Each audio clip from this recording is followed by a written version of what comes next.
আজকের এই আলোচনায় একটা খুব ব্যক্তিগত আর ভীষণ গুরুত্বপূর্ণ অভিজ্ঞতা নিয়ে। চলুন ফেরা যাক সেই দিনটাতে, যেটার শুরুটা হয়েছিল অনেক আশা নিয়ে, কিন্তু শেষটা হয়েছিল একটা গভীর আতঙ্কে।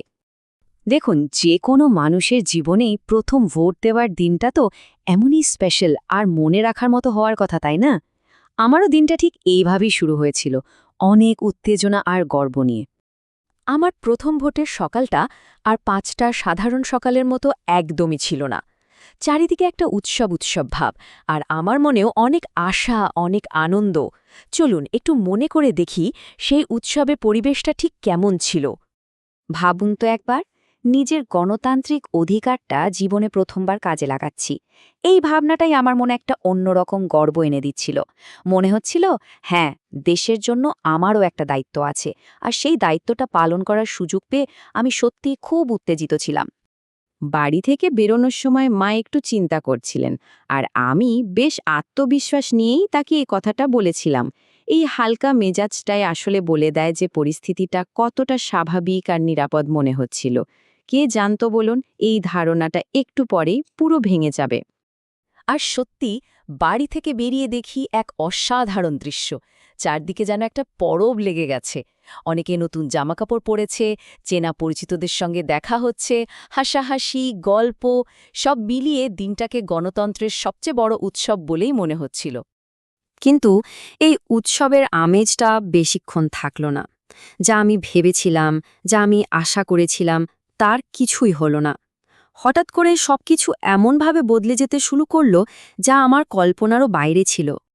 এক মুহূর্তের মধ্যে সেই আনন্দ, সেই উৎসবের ভাবটা যেন হাওয়ায় মিলিয়ে গেল। যা ঘটল তা ছিল একদম অপ্রত্যাশিত আর ভয়ঙ্কর। আমার চারপাশের চেনা পৃথিবীটা যেন এক মুহূর্তেই ওলটপালট হয়ে গেল। এর পরের সময়টা ছিল শুধুই ভয়, হট্টগোল আর টিকে থাকার একটা মরিয়া চেষ্টা। সেই ভয়ঙ্কর মুহূর্তগুলো আমার প্রথম ভোটের অভিজ্ঞতাকে চিরদিনের জন্য একদম বদলে দিয়েছিল। সবকিছুর শুরু হল দূর থেকে ভেসে আসা কিছু চিৎকারের শব্দ দিয়ে। প্রথমে তো কেউই ঠিকঠাক বুঝতে পারছিল না যে কি হচ্ছে, কিন্তু ভেতর থেকে মন বলছিল কিছু একটা খুব খারাপ হতে চলেছে। চোখের পলকে পরিস্থিতি হাতের বাইরে চলে গেল। সামান্য কথা কাটাকাটি থেকে শুরু হয়ে সেটা মুহূর্তের মধ্যে হাতাহাতিতে পৌঁছে গেল। তারপরই ভিড়ের মধ্যে শুরু হলো প্রচণ্ড ধাক্কাধাক্কি, আর ভয়ার্ত মানুষেরা যে যেদিকে পারছে দৌড়াতে শুরু করল। আমার মনে হচ্ছিল আমি যেন একটা দুঃস্বপ্নের মধ্যে আটকা পড়ে গেছি। এই চরম বিশৃঙ্খলার মাঝে দাঁড়িয়ে আমার মতো একজন প্রথমবার ভোট দিতে আসা তরুণের মনে ঠিক এই প্রশ্নটাই আসছিল, যে দিনটার জন্য এত অপেক্ষা, এত উত্তেজনা, তার পরিণতি কি এতটাই ভয়ঙ্কর? চারপাশে শুধু চিৎকার আর মানুষের ভয়ার্ত মুখ। কে কোথায় দৌড়াচ্ছে, কে পড়ে যাচ্ছে, কিচ্ছু বোঝা যাচ্ছে না। এই ভয়ঙ্কর পরিস্থিতির মধ্যে নিজেকে খুব একা আর অসহায় লাগছিল। মনে হচ্ছিল যেন অথই সমুদ্রে পড়ে গেছি।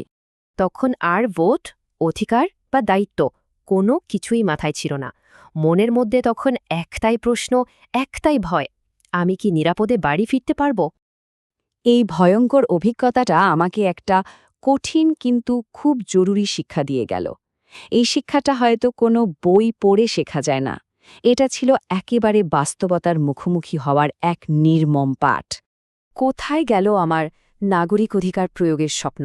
সেই আনন্দ সব এক মুহূর্তে উবে গিয়েছিল। তার বদলে মনে চলে এসেছিল শুধু বেঁচে থাকার চিন্তা। গণতন্ত্রের উৎসবটা আমার কাছে তখন জীবন বাঁচানোর লড়াই হয়ে দাঁড়িয়েছিল। এই ঘটনাটা আসলে চোখে আঙুল দিয়ে একটা জিনিস দেখিয়ে দেয়। প্রথম ভোট দেওয়াটা শুধু একটা ব্যক্তিগত অভিজ্ঞতা নয়, এটা একটা বড় দায়িত্বও বটে। আর সবচেয়ে বড় কথা হলো, সেই দায়িত্বটা ঠিকভাবে পালন করার জন্য একটা নিরাপদ পরিবেশ থাকাটা যে কতটা জরুরি। আশা আর বাস্তবের মধ্যে যে এতটা ফারাক হতে পারে, সেই দিনটা ছিল তার এক করুণ উদাহরণ। যে দিনটা হওয়ার কথা ছিল আমার আনন্দ আর গর্বের, সেটাই আমাকে ভয় আর কঠিন বাস্তবতার একটা পাঠ দিয়ে গেল। তবে এত কিছুর পরেও আমি কিন্তু আশা হারাইনি। বরং এই তিক্ত অভিজ্ঞতাটা আমার মনে একটা নতুন বিশ্বাস আর ভবিষ্যতের জন্য একটা দৃঢ় আশা তৈরি করেছে। এই অভিজ্ঞতার শেষে একটাই প্রার্থনা, একটাই আশা, ভবিষ্যতে যেন ভোট দেওয়ার মানে হয় উৎসব, শান্তি আর পুরোপুরি নিরাপত্তা। আর কোনো প্রথম ভোটারকে যেন এমন ভয়ঙ্কর অভিজ্ঞতার মধ্যে দিয়ে যেতে না হয়। গণতন্ত্রের প্রত্যেকটা উৎসব যেন সত্যি উৎসবের মতোই সুন্দর থাকে।